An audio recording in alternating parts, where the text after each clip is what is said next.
मल्लेपल्ली में फर्नीचर की दुकान में बड़े पैमाने पर आग लग गई। शहर हैदराबाद के इलाके मल्लेपल्ली के सीताराम बाग में कल शब फर्नीचर की दुकान में बड़े पैमाने पर आग लग गई।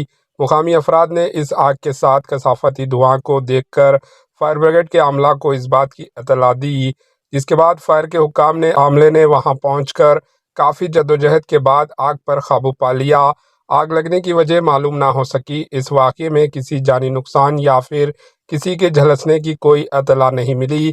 अलबत्ता बड़े पैमाने पर माली नुकसान ज़रूर हुआ है। Bureau report, AHN news.